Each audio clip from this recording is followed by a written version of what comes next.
Good afternoon. Welcome to the Fontenelle Final Bell here on the Rural Radio Network. I'm Susan Littlefield. Happy belated 4th of July to folks. Hopefully you guys had a great time with your friends and family as you celebrated throughout your communities. Market's kind of getting back to it today. We're going to talk a little Chicago weather, and we'll expand more on that. And what are the thoughts of this market maybe being more like 2012? Well, we are going to bring Mike Zuzolo of Global Commodity Analytics into this conversation because he is the expert when it comes to what we're seeing in these markets. And Mike, let's look at this Chicago weather. You know, we always joke about, concrete doesn't grow, but when it rains in Chicago, the markets react. When it doesn't rain in Chicago, the markets react.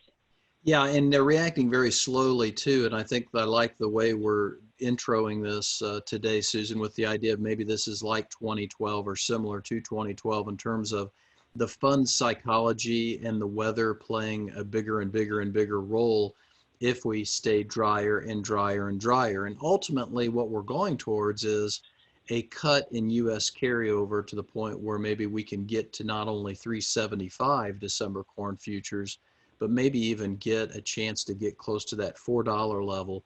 And that would be on the idea that we're going below a 2 billion bushel carryover. And so that's what I think the listener and the viewer here needs to think about in terms of how it is similar to 2012. We've got a market that has had a supply shock already from USDA, and it's awoken and brought around the possibility for a weather market to happen in the month of July. So the month of July is critical typically for the corn market, and then the month of August is typically critical for the beans. I'll throw out some numbers on the beans though, just so that we can talk about those. 935, 940 area has always been, in my opinion, a very key sticking point for the bull or the bear, depending on whether you're above 940 or below 940. So above 940 in the lead month or the November beans would, I think, open up the door to maybe a 975 to 985 level. That's how the charts look. That would be on kind of like the similar mindset with the corn. Maybe that would be closer to a 250 or 275 carryover in terms of what the market's trying to price in. So all along, while we do this, we have to realize that there's probably a short-term mindset, weather-related if we stay dry. We're cutting supplies, cutting ending stocks, but on the back end, coming back around like 2012, we are probably going to cut demand. We're going to cut the weights in the hogs and cattle. We're going to cut the feed demand as a whole. And we may see some COVID stockpiling here in the short term. And I think we saw that today to begin with Mexico buying our corn, China coming in and buying our corn and our beans. So we may have this burst of demand on stockpiling for COVID, but then that as we go back around to the back end towards the September, October time period, that buying, that demand has already been spent. And so I think the hedger and the marketer and the speculator both probably need to keep that really in the forefront of their mindset that we will ration demand in a fairly quick manner if it is like 2012. And we were already on our way higher by this time period of 2012. We're really starting out slow.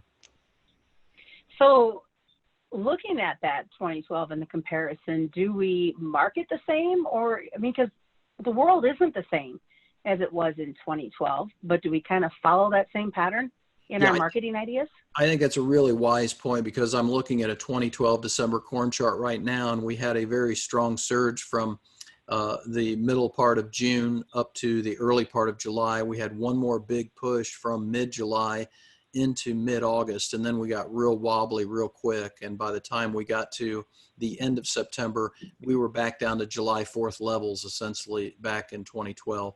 And you're right, we have a lot different market, but I will also say in 2012, our price was a lot higher back then as well. So we've dealt with a 4 billion bushel carryover in the market psychology, and the funds have traded a 4 billion bushel carryover in terms of how big of a net short position they've gotten. They've gotten very long beans, very short corn with the idea that there's no daylight, no hope for the corn market.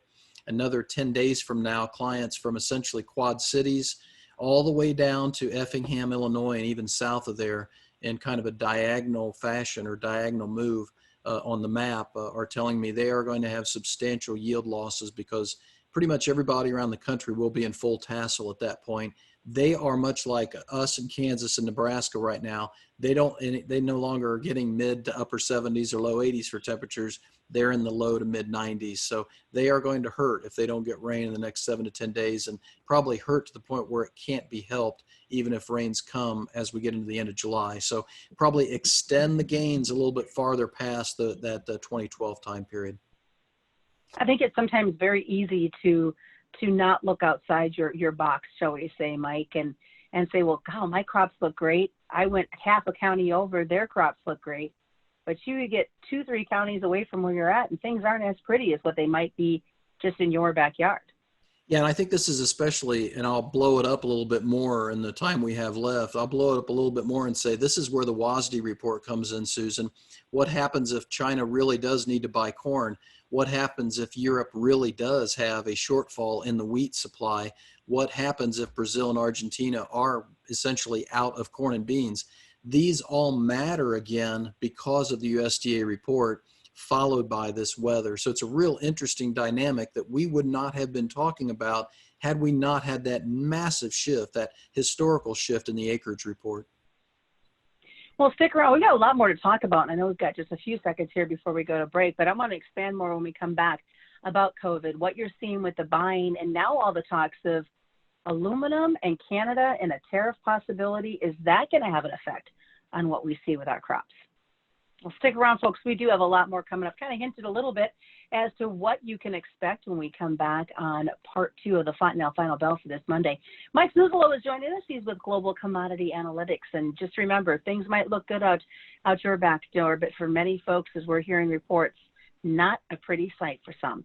Stick around. We do have a lot more coming up. It's the Final Bell on the Rural Radio Network.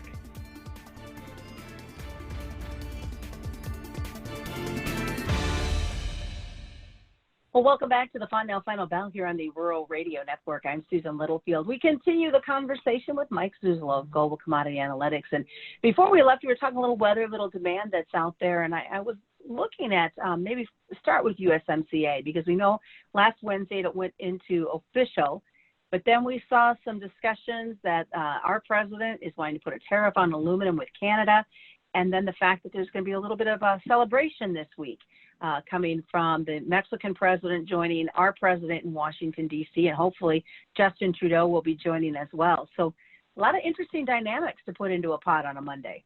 Yeah, and this is where before the break you had asked about how much different, and it kind of alluded to the idea of how much different it was versus 2012. We really had very strong global trade back in 2012, and we didn't have the U.S. dollar as much of a force, a negative force in the trade as a result of that. And I think that's really something we've got to stay on track with, no matter how bullish we get in terms of weather. We really do have to realize there is supply and there is demand. And I think the U.S.-China relationship, the U.S.-Mexico and U.S.-Canada relationship, all of these are extremely important, and they will be all the way heading into the November election. So I think that's really crucial. Now, the good thing about this right now is that, as we talked about on the midday update, we're kind of running on all 8s when it comes to, if we had an 8-cylinder engine right now, we're running on all cylinders essentially, because we've got the dollar under pressure, we've got the Chinese currency improving and appreciating in value, we've got the Brazilian currency mostly appreciating as well, and then we have the Chinese stock market and the U.S. stock market coming back around, even with the COVID issue. So it really is a nice macro environment compared to what we were dealing with 2 months ago, and compared to what we could be dealing with in 3 or 4 months from now as we get closer to the election. So make hay while the sun's shining is my basic point.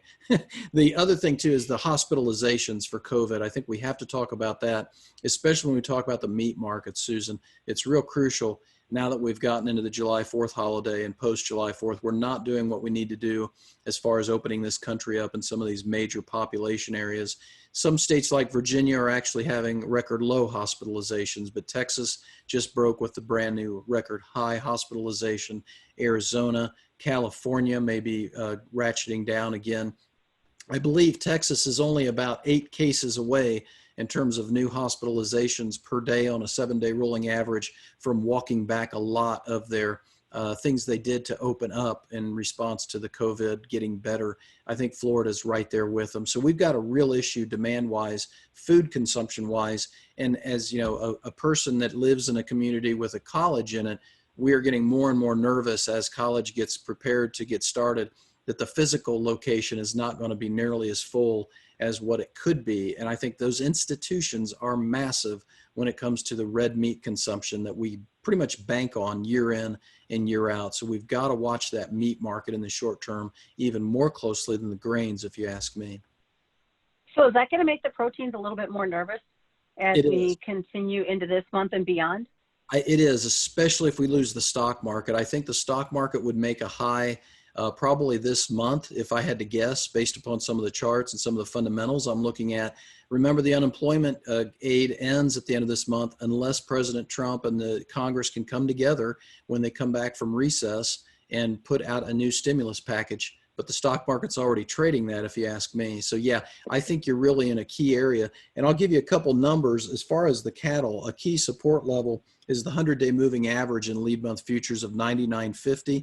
And a key resistance level is the May high of 101.60. These are the numbers I'm watching for my clients and subscribers.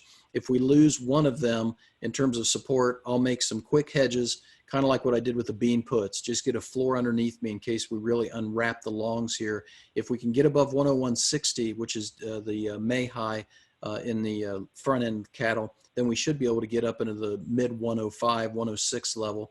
And that would put us probably another $7 or $8 better in the August. So that's probably the areas where I would be hedging if I got the price I wanted. Looking at it's a Monday, and we normally do get a crop progress report on a Monday afternoon. Are we going to have that report today? Because Friday was a federal holiday? They are scheduled it. They have scheduled it, and the news wires put out estimates, yeah. So do you see any surprises? I mean, like you said, we've really started to really warm up the last week or so. I don't think the USDA is going to do much on crop conditions at this stage of the game unless they're playing catch up from last week. Because I thought they were too high to begin with last week on good to excellent conditions, especially in the Western Corn Belt. I think the surprise may be how fast we're silking. I am amazed at how fast we're all shooting tassels. I've seen your pictures online. I've been sending pictures from Northeast Kansas. Clients in Illinois and Indiana are telling me their early corn are shooting tassels. The rest will be out by the end of this week. And it's not like last year when we had a very late crop. We're going to be shooting tassels right in the middle of when this heat's supposed to be coming. So maybe that will turn some heads if we get a really strong silking progress number. All right, real quick, Mike, what's the best way for folks to get a hold of you? Best way to get a hold of me is go to the website, globalcomresearch.com, and still working the globalanalytics.biz, but migrating that. So globalcomresearch.com, sign up for a trial or sign up and ask me to give you a call to talk about your specific needs. And that's the Fontenelle Final Bell being brought to you by Fontenelle Hybrids and all the local dealers on the Rural Radio Network.